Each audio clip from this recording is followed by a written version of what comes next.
Alright, what is going on, people? I hope you're having a good night.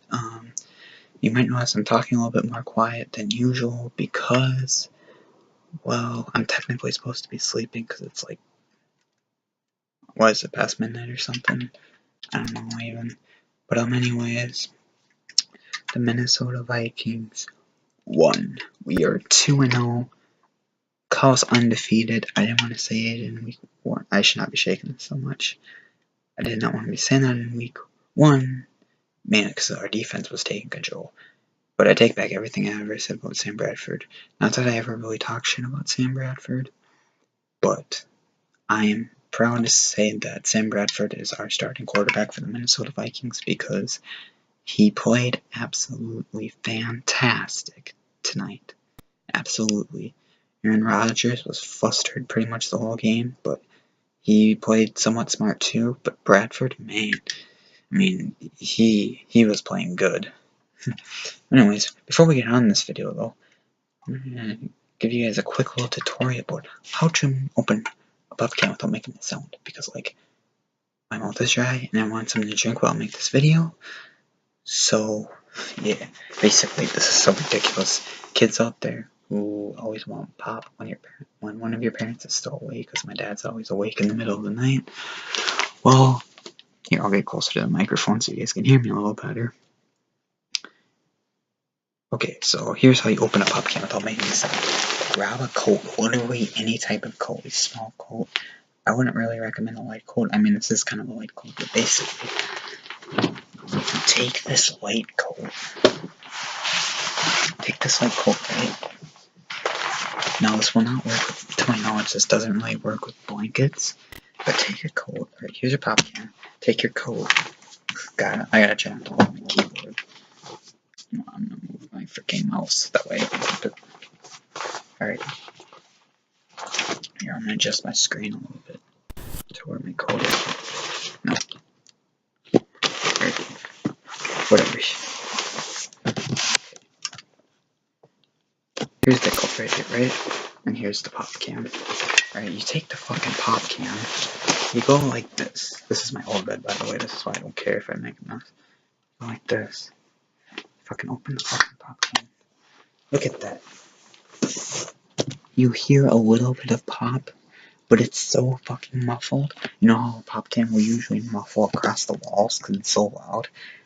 You could probably, I bet you the mic didn't even pick it up. That's all like intensely. But see, here's my proof. I did not edit this queerly. I did it in real time. Although oh god, I just spilled my fuck. That was a fail.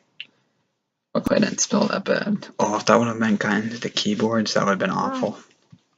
Thank god I didn't get on the mouse. But yeah.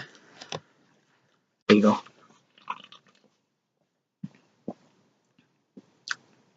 But yeah, anyways, I am so happy. 17-14. 17-14. Yeah, that's pretty awesome. Although I will say this though, we got penalized a shit ton. Oh my god, did we get freaking penalized? What was it, like 13 times? I don't know what to say, that ain't good, Vikings. We're supposed to be one of the least penalized teams in the NFL, and we got penalized 13 times. That to me is not good. That to me is just plain awful. We need to clean that up next week. We're going against the freaking Panthers. We can't afford to get penalized as many times. That's scary that we got penalized that many times. But hold on. Okay, never mind then. But yeah, it's scary that we get penalized that many times. 13 times. That's like unheard of in a game. Considering the Green Bay Packers got penalized like what, 3 times? I mean, even when you win, I feel like it's gonna be tough to be a Vikings fan because usually when we play the Packers, it's like a spine tingler all the way down to the wire. Even at the last minute, you don't know what the fuck can happen. So, I guess I guess I'm happy overall that the Vikings won.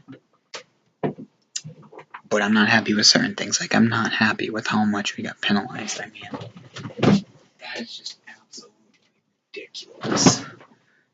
That we should not be penalized that many times. That was kind of painful to see us get penalized that many times. But hey, Sam Bradford, that guy's got a freaking arm. I'm glad to have him as quarterback, especially when you got great wide receivers like Stephon Diggs, Kyle Rudolph. We didn't really see much of Xavier. No, we didn't see Xavier Rhodes at all, I don't think, did we? No, I don't think so, because it was mainly about Kyle Rudolph and Stephon Diggs, because Stephon Diggs is the true talent of the Minnesota Vikings.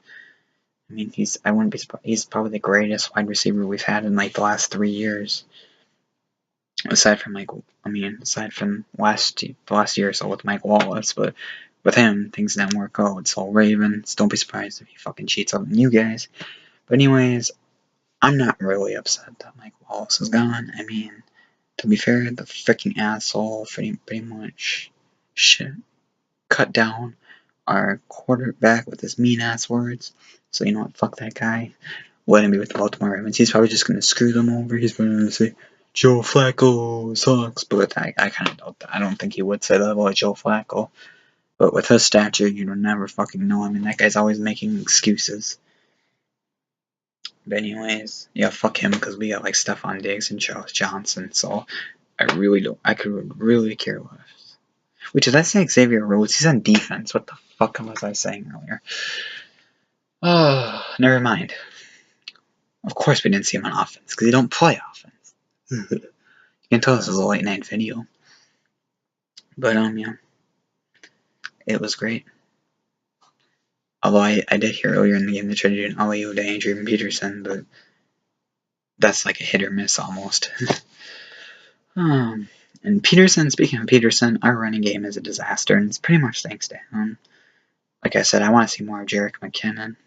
I don't fucking care if Adrian Peterson still wants to play football. He better be good, or he should be benched, because we need our running game good too. We were one dimension tonight, and that's not good. Especially like next week when we have to go to the Carolina Panthers. We can't be one dimension. We gotta show some irony, if that makes sense. But anyways, without further ado, I don't know where else to take this video. We're 2-0, but this is real life and anything can change in the blink of an eye. I mean, I can't remember who the Panthers played this week, but I heard they won by like 40, or